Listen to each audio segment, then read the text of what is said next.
வணக்கம். செல்வகுமாரின் மாலை வானிலை ஆய்வறிக்கை. அதிகாரப்பூர்வ வானிலை அறிக்கைக்கு இந்திய வானிலை ஆராய்ச்சித்துறை அறிக்கையை பார்க்கவும். 2026 ஜனவரி 27 செவ்வாய்க்கிழமை மாலை நிலவர ஆய்வறிக்கை. காற்று சுழற்சிகள் ஏதும் தமிழ்நாட்டின் கரையை ஒட்டி இல்லை. புதிய சுழற்சி சுமத்ரா தீவு அருகே உருவாகி கொண்டிருக்கிறது. மேலும் வட இந்திய நிலப்பகுதியில் நீடித்து கொண்டிருக்கூடிய காற்று சுழற்சி தாழ்வு நிலை வட இந்திய குளிரலையை கட்டுப்படுத்தி வைத்திருக்கிறது. உயரழுத்தத்தின் காற்றையும் கட்டுப்படுத்தி வைத்திருக்கிறது. ஆக குளிரலை வரத்து என்பது தடையாக இருக்கும். வட இந்திய நிலப்பகுதியில் நீடித்து கொண்டிருக்கூடிய அந்த நிகழ்வு வட இந்தியாவில் பெரும்பாலான மாநிலங்களுக்கு நிறைய மழைப்பொழிவை கொடுத்துவிட்டு செயலிழக்கும் வரை குளிரலை இங்கே வராது. குளிர் இல்லாத சாதாரண ஒரு பனிப்பொழிவு, குளிர்ந்த சீதோஷ நிலை இருக்கும். இது வரக்கூடிய 29ஆம் தேதி வரை இருக்கும். 30, 31ஆம் தேதி இலங்கைக்கு தெற்கு புறமாக வரக்கூடிய ஒரு காற்றழுத்த தாழ்வு நிலை என்று சொல்வதை விட கீழடுக்கு சுழற்சி, அதாவது ஒரு காற்று சுழற்சி கடலோடு இணைந்தும் இணையாமலும் இருக்கக்கூடிய இடையடுக்கு சுழற்சி என்று சொல்லலாம். அந்த சுழற்சி ஒன்று இலங்கைக்கு தெற்கு புறம் நிலநடுக்கோட்டு இந்திய பெருங்கடலில் வரக்கூடிய 30, 31 பிப்ரவரி 1ஆம் தேதி வரை இருக்கிறது. இதன் காரணமாக இலங்கையோட தெற்கு பகுதி மற்றும் கிழக்கு பகுதியில் மட்டும் மழை இருக்கும். இது வடக்கு கிழக்கு மாகாணங்களுக்கு தூறலை கொடுக்கும் இலங்கையில்.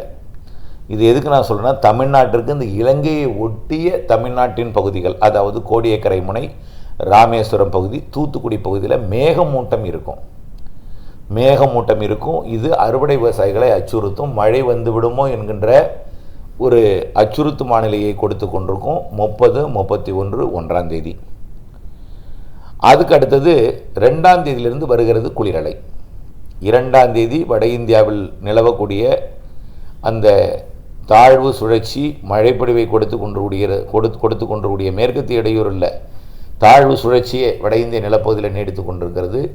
இது மேற்கத்திய இடையூறு இமயமலையில் அது கிழக்கு நோக்கி நகர்ந்தாலும் தாழ்வு சுழற்சி உயரழுத்தம் எல்லாமே குளிரலையை கட்டுப்படுத்தி வைத்திருக்கிறது. இது 2ஆம் தேதிக்கு மேல் தமிழ்நாட்டுக்கு குளிரலையை விடுவிக்கும் அளவிற்கு செயலிழக்கும். ஆக 2ஆம் தேதி 3ஆம் தேதி குளிரலை வரும். காரணம் ஏன் வருகிறது என்றால், புதிதாக ஒரு வலுவான நிகழ்வு இலங்கைக்கு தெற்கு புறமாக வந்து அமைய இருக்கிறது. அதாவது அந்த நிகழ்வு தற்பொழுது தென்சீன கடலில் நீடித்து கொண்டிருக்கிறது. தாய்லாந்து வளைகுடாவின் தெற்கு பகுதி, சிங்கப்பூர், மலேசியா பகுதி வழியாக, சுமத்ரா தீவு பகுதி வழியாக வரக்கூடிய 4ஆம் தேதி இலங்கை அடையும். 5, 6 தேதிகளில் இலங்கைக்கு தெற்கு புறமாக குமரிக்கடல் பகுதி வழியாக மேற்கு நோக்கி நகர்ந்து மீண்டும் அது கிழக்கு நோக்கியே திரும்புவதற்கு வாய்ப்பு இருக்குது.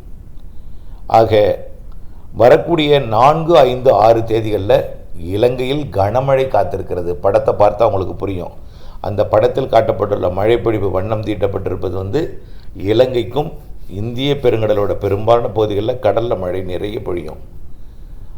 அதே நேரத்தில் சற்று முன்னேறி தமிழ்நாட்டின் டெல்டா மாவட்டங்கள் மற்றும் வடகடலோர மாவட்டங்களில் லேசான மழைப்பொழிவு முதல் மிதமான மழைப்பொழிவை வரக்கூடிய பிப்ரவரி 4, 5 தேதிகளில் 4, 5, 6 தேதிகளில் இருக்கும். ஏதேனும் 2 நாள் இருக்கும்.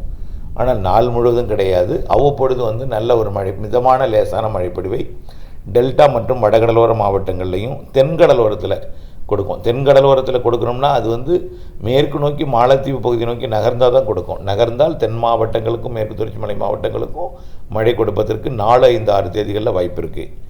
கண்டிப்பாக இலங்கையில் 4, 5, 6 தேதிகளில் 30, 31, 1ஆம் தேதி ஒரு சுற்று மழை. அடுத்தது 4, 5, 6, 7, 4, 5, 6, 4, 5, 6 ஆகிய தேதிகளில் மழை இருக்குது வரக்கூடிய பிப்ரவரி. ஆனால் பெருசாக இல்லை, பெரிய மழை இருக்காது. சுப நிகழ்வுகள் வைத்திருப்பவர்கள் மழை என்ற செய்தியை கேட்டு அச்சப்பட வேண்டாம். ஆனாலும் தொடர்ந்து நீங்கள் அப்டேட்ஸோடு இணைந்திருக்கணும். அறுவடை விவசாயிகள் மொத்தத்தில் அறுவடை செய்வர்கள் அவருடைய முதலீடு வயலில் இருக்குது.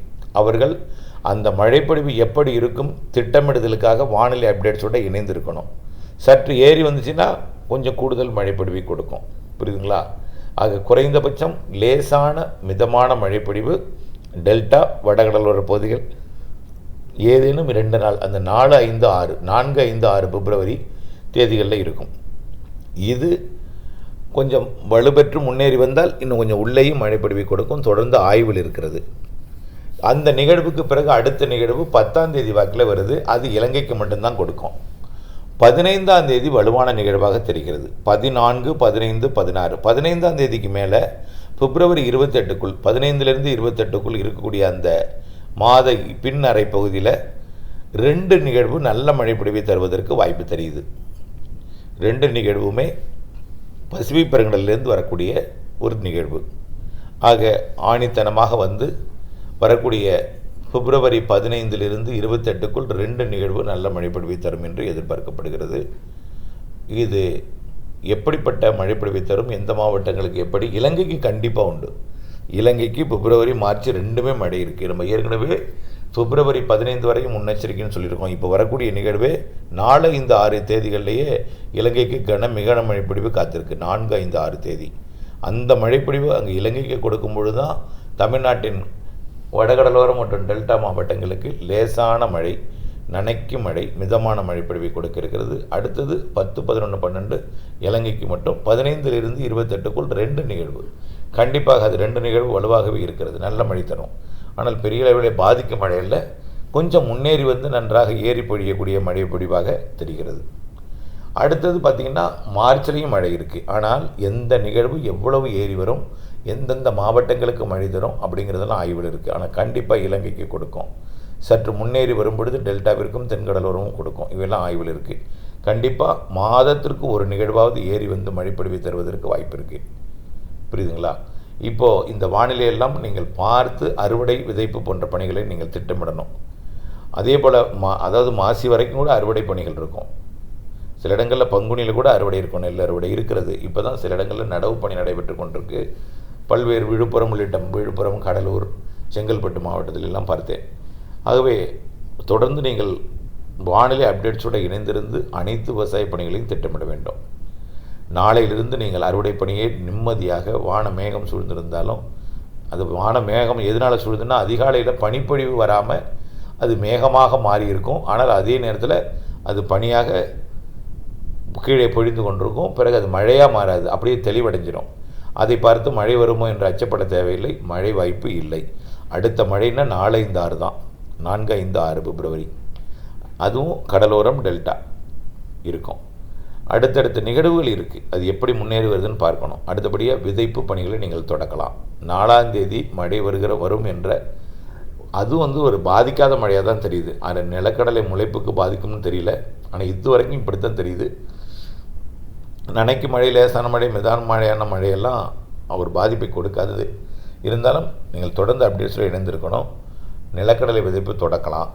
எல்லா அறுவடை பணியுமே தொடக்கலாம். வெங்காய அறுவடை, மக்காச்சோள அறுவடை, எல்லா அறுவடையுமே தொடக்கலாம். அதே போல் விதைப்பு பணியும் செய்யலாம். ஆனால் 4, 5, 6 தேதி மழைப்பொழிவு எப்படி இருக்கும் என்பதை நீங்கள் அறிந்திருந்து தொடர்ந்து அப்டேட்ஸோடு இணைந்திருந்து திட்டமிட்ட பணி செய்திட வேண்டும். அதே போல் வரக்கூடிய நாட்களில் நிச்சயமாக அதோடு சேர்ந்த நீண்டகால வானிலை அறிக்கை கொஞ்சம் கொஞ்சமாக அப்டேட்ஸாக வழங்குவேன். கோடை மழை, மார்ச், ஏப்ரல் மழை, அதாவது பிப்ரவரி, மார்ச் மழை, ஏப்ரல், மே மழை, தென்மேற்கு பருவமழை, இது எல்லாமே. இந்த வருஷம் தென்மேற்கு பருவமழை வழக்கத்திற்கு கூடுதலாக தான் தெரியுது. ஏன்னா வங்கக்கடலை விட அரபிக்கடல் கூடுதலாக இருக்குது. அது இல்லாமல் வங்கக்கடல் வெப்பம் குறைவாக இருக்கிற காரணத்தினால அரபிக்கடலில் தான் அதிகமான சிஸ்டம் உருவாக வாய்ப்பு இருக்குது. அதனால் தெற்கு காற்றுங்கிற அளவு வந்து கொஞ்சம் குறைவாகத்தான் இருக்கும் போல் தெரிகிறது இந்த வருஷம். அதனால் கோடை மழை இந்த டெல்டாவிற்கு கொஞ்சம் கூடுதலாகவே தெரியுது. கோடை மழை, ஜனவரி மழை, ஜூன், ஜூலை மழை, அதுவும் வெப்பசலன மழை தான். அதுவும் நல்ல மழை தெரிகிறது ஜூன், ஜூலையில்.